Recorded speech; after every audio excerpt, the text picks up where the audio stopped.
পৃথিবীতে সর্বপ্রথম যে মাটির সৃষ্টি হয় তা আজকের মক্কা নগরী। পৃথিবীর উৎপত্তি হয়েছে 300 কোটি বছর আগে। তখন এই গ্রহটি ছিল পানি দিয়ে ভরা, উপরিস্থলে দৃশ্যমান ছিল না কোনো মাটি। পুরো পৃথিবীতে মাত্র 0.01% মাটি ছিল, কিন্তু তা ছিল পানির মধ্যে দ্রবীভূত অবস্থায়। পানির মধ্যে ছিল দুটি উপাদান, হাইড্রোজেন আর অক্সিজেন। এর সাথে পরে যোগ হয় সূর্যের আলো ও তাপ।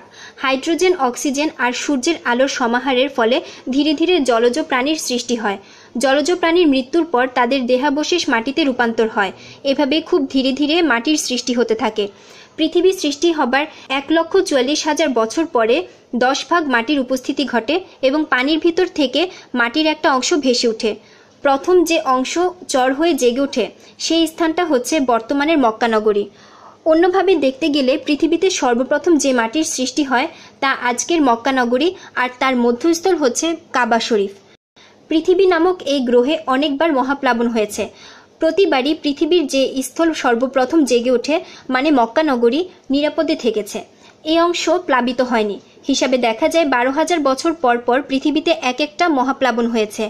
সর্বশেষ মহাপ্লাবন হয়েছে আজ থেকে 5,000 বছর আগে হজরত নূহের সময়। যদি আর 7,000 বছর পরেও আবারও প্রকৃতির নিয়মে আরও এক মহাপ্লাবন হয়, তখন মক্কা নগরীর কাছাকাছি যারা থাকবে তারাই হয়তো নিরাপদে থাকবে। তবে ততদিনে মানুষ বিজ্ঞানের জোরে 1 মিনিটেই অতিক্রম করতে পারবে হাজার হাজার মাইল। থাকবে না তেমন একটা আঞ্চলিক সীমারেখাও। রাজনৈতিক বাস্তবতা অর্থনৈতিক গণ্ডির মধ্যে পরিচালিত হবে। সেই সময় কেউ যদি জাহাজ নিয়ে অপেক্ষায় থাকে, সেই জাহাজে কারা উঠবে তা অনুমান করার দুঃসাধ্য।